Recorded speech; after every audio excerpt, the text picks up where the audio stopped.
नमस्कार दोस्तों, स्वागत है आप सभी का इन खबर यूपी पर।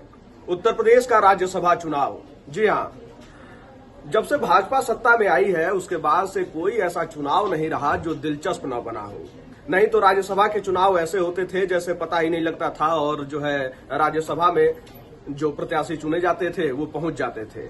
लेकिन उत्तर प्रदेश का इस बार का राज्यसभा चुनाव दिलचस्प बना हुआ है। वोटिंग चल रही है। इससे पहले जिस तरीके से सियासी गणित बैठाने के लिए समाजवादी पार्टी और बीजेपी अपने अपने तरीके से प्रयासरत थी, तो भी जो है चर्चा बना हुआ था राज्यसभा चुनाव का। हर तरफ राज्यसभा चुनाव की चर्चा थी। आज वोटिंग हो रही है, परिणाम भी आज ही आ जाएंगे, लेकिन वोटिंग होते हुए भी राज्यसभा चुनाव की चर्चाएं थम नहीं रही हैं। जिस तरीके से अखिलेश यादव कल रात्रि में रात्रि भोजन पर अपने विधायकों को निमंत्रण दिए थे, उसमें खबर आई कि 8 विधायक पहुंचे ही नहीं। पहले तो पल्लवी पटेल का ही नाम चल रहा था कि पल्लवी पटेल पीडीए के नाम पर बागी रुख अपनाई हुई हैं, लेकिन उसके बाद से 8 विधायक अखिलेश भैया को जिस तरीके से ठेंगा दिखा दिए, अब अखिलेश भैया भी भड़क गए हैं। जी हां, सबसे पहले आपको बता दें कि उनकी रात्रि भोज में वो कौन से 8 विधायक थे जो नहीं पहुंचे थे। मनोज पांडे जो उच्चाहार विधानसभा सीट से विधायक हैं और उन्होंने मुख्य सचेतक के पद से ही आज इस्तीफा दे दिया है। इसके बाद मुकेश वर्मा जो सिकोहाबाद से विधायक हैं, महाराजी देवी अमेठी से हैं, और पूजा पाल कौशाम्बी, पूजा पाल आप लोग जान ही रहे होंगे, और राकेश पांडे अम्बेडकर नगर से। इसके बाद विनोद चतुर्वेदी कालपी से, राकेश प्रताप सिंह गौरीगंज से और अभय सिंह गोसाईगंज से।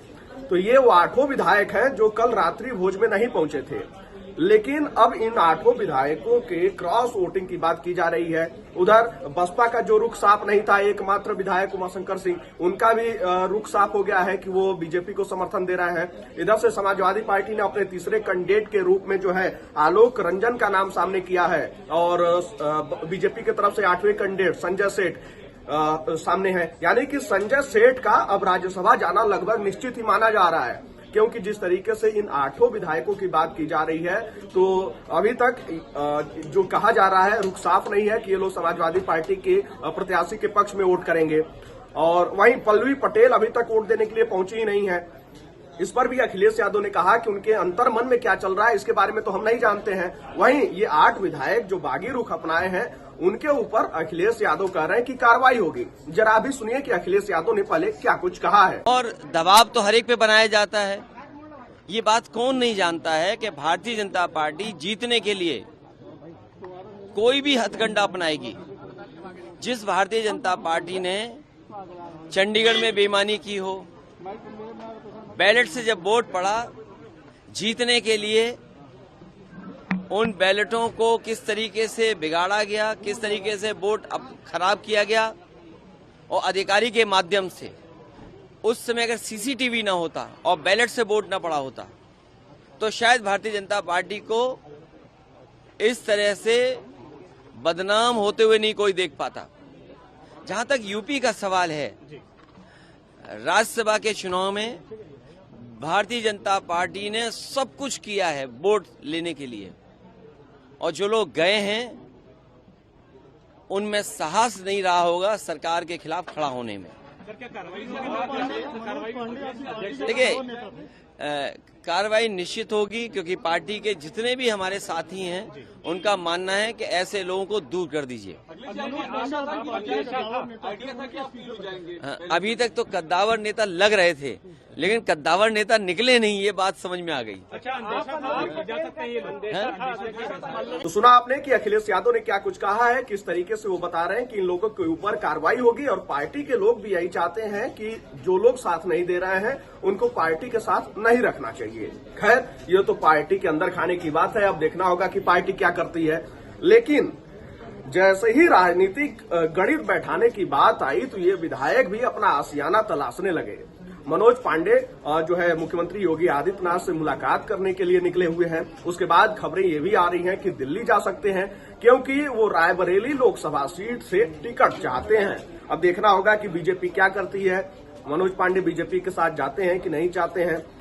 अखिलेश यादव कह रहे हैं कि अभी तक तो कद्दावर नेता थे, लेकिन अब नहीं है। तो देखिए, यहाँ पे ये तमाम चीजें जो है समाजवादी पार्टी के अंदर भी बदलती हुई दिख रही हैं। जहां तक बात पल्लवी पटेल की है, तो पल्लवी पटेल भी इस बात को कई बार कह चुकी थी कि जो पीडीए होगा उसी के साथ हमारा मत जाएगा। लेकिन तीसरे प्रत्याशी के रूप में अखिलेश यादव ने आलोक रंजन का नाम सामने रखा। अब इसके बाद पल्लवी पटेल अभी तक मतदान के लिए नहीं पहुंची हैं। खबरें ये भी थी कि क्या पता पल्लवी पटेल जो है समाजवादी पार्टी को इधर समर्थन दे, उधर जो है विधान परिषद का चुनाव होने वाला है तो फिर अखिलेश यादव माताजी को उनके विधान परिषद में भेज दें। लेकिन इन तमाम खबरों के बीच पल्लवी पटेल अभी तक नहीं पहुंची।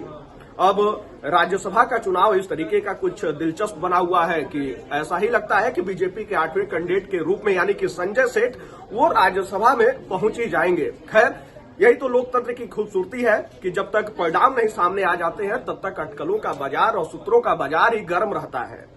लेकिन बीजेपी ने 8वां कैंडिडेट भी बहुत ही सोच समझ के उतारा था। वही संजय सेठ जो कभी समाजवादी पार्टी के कद्दावर नेता यानी कि संस्थापक मुलायम सिंह यादव के बहुत करीबी थे, कोषाध्यक्ष भी थे और जो है राजनीतिक गलियारे से लेकर और कारोबार की दुनिया में भी उनका माहौल एकदम गर्म, एकदम टाइट है, हर तरीके से भी जोड़ तोड़ में भी एकदम टाइट है। ऐसे ही कैंडिडेट को बीजेपी ने 8वें प्रत्याशी के रूप में उतारा और ये राज्यसभा का चुनाव दिलचस्प बना दिया।